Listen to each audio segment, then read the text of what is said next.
ہم بہت مہربانی شاہد حسن صاحب سب سے پہلا معافی چاہتے ہیں، کیونکہ ہم کوئی عالم فاضل لوگ نہیں ہیں، نہ ہمارا کسی ایک فرقے سے کوئی تعلق اور کوئی واسطہ ہے کہ خدا نہ خواستہ اگر ہم سے کوئی بات ایسے غلطی میں بھول چول ہو گیا تو کوئی یہ مائنڈ کرے کہ ہم کسی کے خلاف بات کریں۔ بات یہ کہ میں سمجھتا ہوں کہ اسلامی تاریخ میں اس دین سے کوئی بہت بڑا دین اور نہیں آ سکتے۔ یہ قربانی اور انحصار کا دن ہے۔ اس سے بڑا قربانی، یعنی دنیا میں جتنا مرضی بڑا قربانی دو تو وہ انسانی جان سے بڑا قربانی نہیں ہو سکتے۔ اور پھر ان لوگوں نے قربانی دیا کہ قربان جاؤ، تاریخ اگر اٹھا کے دیکھ لے تو سب اول میں وہ نام آپ کو ملتے۔ کیا میں غلط تو نہیں ہوں؟ آپ پڑھا لکھا آدمی ہے، ٹھیک ہے۔ پھر اس خاندان، اس ہستی سے تعلق ہے کہ یہ سارا گناہ اور مصیبتیں وہ گلے جوان ڈال لے تو ہم کہتے ہیں ہم ایسے نبی کے پیروکار ہے، کیسے نبی کو ماننے والا ہے کہ وہ بالآخر اس کا ہی ٹیکا ہے کہ وہ ہم کو جنت میں لے کے جائے گا۔ ہمارا اللہ نے ان کے ساتھ وعدہ کیا۔ تو پھر یہ اس کا دل کے ٹکڑے، یہ اس کے نواسے، یہ اس کا وجود کا ایک حصہ۔ اور اگر میں کہتا ہوں یہ قربانی، میں ایک ان پڑھ عام آدمی ہوں، لیکن مجھے یہ سمجھ ہے کہ اگر اس وقت وہ یہ قربانی نہ دیتا تو آج دین کے نام و نشان دنیا سے مٹ جاتا۔ جو دین کے خاطر قربانی انہوں نے دیا اور جو علم انہوں نے اٹھائے اور اپنا پورا خاندان، اس میں لمبا تاریخ ہے، بزرگ، جوان، بڑے، بیوہ، چھوٹا بچہ، بڑا بچہ، اور جو تباہی اور بربادی ان کے ساتھ ہو گیا۔ لیکن مجال ہے کہ ایک بال برابر پیچھے ہٹے۔ ہمیں درس وہ دیتے کہ اگر مسلمان ہوگا تو اس کو قول و فعل ایسے درست ہوگا، وہ دین کے اوپر ایسا، میرا یہ موضوع ہے کہ وہ دین کے اوپر اسی طرح جان دے گا جس کے ہم پیروکار ہیں، جنہوں نے ہمارے بزرگوں نے دیا ہے۔ یہ اب ہم اپنے غرض کے لیے کسی سے ادھار بھی لیتے تو 2 منٹ کے بعد قرآن کہا کہ منکر ہو جاتے، اس کو واپس نہیں کرتے۔ یہ ہمارا ایمان کا علم ہو گیا۔ پھر اس کے بعد یعنی ہمارے قول و فعل میں اس طرف 1% کبھی ہم نہیں جاتے، اور نام کام رہ گئے مسلمان۔ اور ان میں بھی ہمارا جو اللہ تشریف بھائی ہے، اسی بھی ہاتھ جوڑ کے درخواست ہے کہ صرف کالا کپڑے پہننے سے آپ وہ مقام حاصل نہیں کر سکتے جو آپ کو حاصل کرنا چاہیے، اور ہم اس سنیوں کو بھی صرف ان کو ماننے سے وہ مقام ہم حاصل نہیں کر سکتے جو ہمارے اوپر فریضہ ہے۔ ان کو مضبوطی سے، دل کے گہرائی سے، مکمل ایمانداری سے ان کے قربانی اور انحصار اور ان کے یعنی اس کو ماننا پڑے گا، اس پہ چلنا پڑے گا، اور اس کا مزید تقویت دینا پڑے گا۔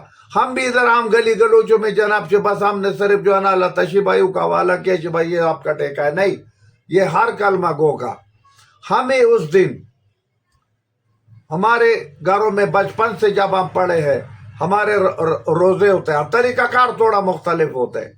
کچھ لوگ اپنا آپ کو مارتے، کچھ لوگ سبیل لگا کے دوسروں کو پانی پلاتے، کچھ لوگ اپنے گھروں میں ماتم کرتے، کچھ لوگ جو ہے نا اپنے گھروں میں قرآن خوانی کرتے، کچھ لوگ اپنے گھروں میں غریب غرباؤں کا خیال کرتے ہیں اس دن میں۔ یہ نہیں ایک دن کے لیے ہم مسلمان سارے بن جاتے، لیکن اس سے ہم کوئی سبق یہ نہیں سیکھتے کہ جناب اسی دن کا ایک فیصلہ کرے کہ دنیا کا وہ ہستی نہ رہا، دنیا کا وہ ہستی نہ رہا کہ میرے رب نے حکم فرمایا تھا، اپنے نبی کو کہا کہ مت گردن لے لاؤ، اگر آپ نے گردن لے لائے جنازے میں بیٹھے وہ لمبا تقریر برباد بھی کریں گے تو میں دنیا الٹا کر دوں گا۔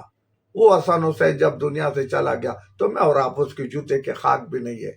اب ہم نے اس کو طریقہ کار تھوڑا مختلف کیا، ادھر سے گھوڑا خریدا ہے، ادھر سے ڈولی بنایا ہے، ادھر سے پیلا کپڑا لایا ہے، ادھر سے نیلا کپڑا لایا ہے، یعنی اس میں وہ چیزیں شامل کی جو اس وقت نہیں تھے۔ وہ بیچارے تو بیار و مددگار تھے، ان کے پاس تو پینے کا پانی نہیں تھا، ان کے پاس تو خوراک نہیں تھا، ان کے پاس تو رہنے کا جگہ نہیں تھا، تو ان کے پاس اتنا گھوڑے اور اتنے مال حال اور اتنا کسی قطارے کدھر آ گئے۔ یہ ہمارے ان ذاکروں ماکروں نے بعد میں معافی کے ساتھ کہہ رہا ہوں، وہ ایک ایک رات تقریر کرنے کا، مجلس کرنے کا 50-50 لاکھ تو بہت تھوڑا بول رہا ہوں، ابھی 50-50 لاکھ روپوں سے زیادہ لے رہے.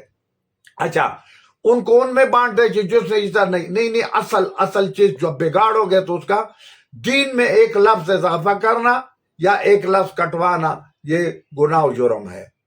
اب ہمارا جو مسلمان ہے، ہمارے جو سنی حضرات ہیں، کیونکہ 72 فرقے میرا اللہ نے فرمایا کہ آخری زمانہ آئے گا تو 72 فرقے ہوگا، تو ہم کون ہیں کہ ہم اس کو ایک کر سکتے ہیں. ہمارے والا بھی اس پہ سرسری وہ بات کرتے ہیں، او چھوڑو پر یہ شیعہ اس طرح ہے، او چھوڑو پر نہیں. اصل حقیقت لوگوں کو بتاؤ کہ جس طرح ہمارا مذہب میں ہمیں بھی ہزاروں غلطی ہے. اگر ہمارے شیعہ بھائیوں میں ہے، میں تو کولا ڈولا بندہ ہوں. کیا اس دن اسمبلی کے اندر ہمارا ایک ہندو دوست ہے، اس نے پورے مسلمانوں کو شرمندہ نہیں کیا. اس نے وہ قرآنی آیات سارے پڑھ کے لوگوں کو نہیں سنا ہے کہ اس میں سود حرام ہے، سود کرنے والا اللہ کا دشمن ہے، سود کرنے والا اللہ کا دشمن ہے. لیکن ہم سارے سود کرتے، جھوٹ بولنا ہم سارے جھوٹ بولتے، معاملات میں خرابی کرنا، ڈنڈی مارنا ہم سارا. میں کہتا ہوں جس بندے نے کسی سے ادھار لیا، سب سے پہلا میں بچوں کو کہہ رہا ہوں کہ بچوں ہمیشہ میں نے اس پہ سختی کیا، کیونکہ ہم کمزور لوگ ہیں. ہمیشہ شادی کے لیے، گھر بنانے کے لیے، کسی ماتم کے لیے، کسی پروگرام کے لیے کسی یار دوست عزیز سے تھوڑا بہت پیسے لیتے. میں نے بچوں کو کہا کہ میرا پیچھے 1 چمچ چاول مت پکاؤ اگر میں مر گیا، اگر آپ کا وس نہیں چلتے، لیکن ڈیری دیکھنا اگر میرے اوپر کسی کا ادھار ہو تو میں تمہیں بخشوں گا نہیں، 1-1 پائی دینا. اس کا وجہ میرا یہ ایمان ہے کہ اگر میرا نبی بھی کسی انسان کا جنازہ پڑھے گا، میرا نبی اس سے بڑا ہستی نہیں ہے، لیکن اگر اس شخص نے کسی کے پیسے دینا ہو تو وہ جنت میں نہیں جائے گا. پہلا وہ ادھار دینا ہوگا، وہ امانت ہے آپ کے پاس.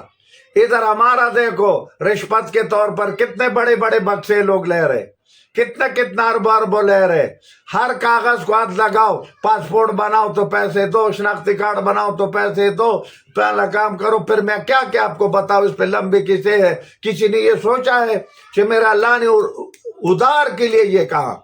اگر آپ کے پڑوسی کیا کہ آپ کے اوپر آ گیا تو جناب آپ جنت کے سائے سے بھی دور رہ گئے. اگر آپ کا پڑوسی آپ سے ناراض ہو، ہم ہمیشہ پڑوسی کو تنگ کرتے. ہاں یہ مذہبی جھگڑے ہمارے علم دین ختم کر سکتے.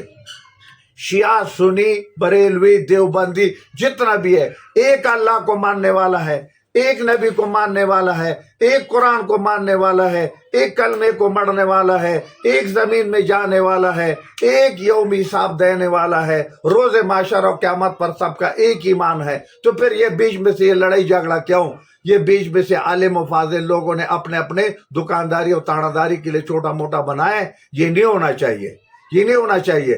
ہم سب کو اللہ اور اللہ کے رسول کا دامن پکڑنا چاہیے، اور ہمیں دین پہ عمل کرنے کی ضرورت ہے، اور عملی طور اور ایک دوسرا پر فتوے لگانے کے بجائے ایک دوسرا کو سپورٹ کرنا چاہیے. اور جب بھی گھر میں کوئی خیرات کرو، چلو نہ آزماؤ، ایک دم پختہ بناؤ، سنی بھی بلاؤ، شیعہ بھی بلاؤ، اور اس کے بعد دیوبندی بھی بلاؤ، بریلوی بھی بلاؤ، 2 سیاسی بھی بلاؤ، 2 تجارتی بھی بلاؤ. قرآن کی قسم ہے سارا مل کے اکٹھا کھائے گا، آنسے گا، الٹا کھائے گا. کہوا بھی بلاؤ پیشوری، اور کوئی لڑائی جھگڑا نہیں ہوگا.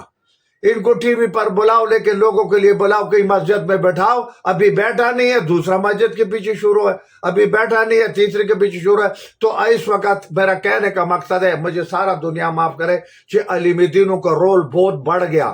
وقت ایسے آ گیا کہ جناب افرا تفریح ہے، لا قانونیت بڑھ گیا. مطلب ہے بس زناکاری شروع ہو گیا، سود سلم شروع ہو گیا، پریاگ شروع ہو گیا، اور بڑے باتیں ہو گیا. بلک آؤٹ آف کنٹرول ہوتا جا رہے. حکومت کرے تو کیڑا کیڑا کرے. ہم سب کو اپنا اپنا رول ادا کرنا ہوگا اور علم دینوں کو کرنا ہوگا. تو یہ آج کا بہت بڑا دن تھا. آج کا یہ سالم سے گیا، ہمارا زندگی کا 1 سال گزر گیا.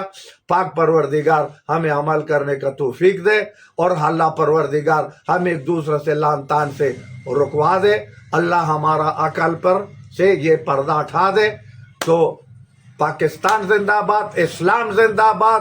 ہم ایک ہیں، ایک رہیں گے، ایک جھنڈے کے تلے مریں گے، ایک ملک کے تلے مریں گے، ایک قرآن پہ مریں گے، ایک کلمے پہ مریں گے، ایک رب کے سامنے جائیں گے، ایک نبی کو ماننے والا ہے۔ یہ باقی ہمارا کپڑوں مپڑوں کا رنگ رواج کا لڑائی جھگڑا ہے، کوئی لڑائی جھگڑا نہیں ہے۔ ہم سب بھائی بھائی تھے۔ پاکستان زندہ باد۔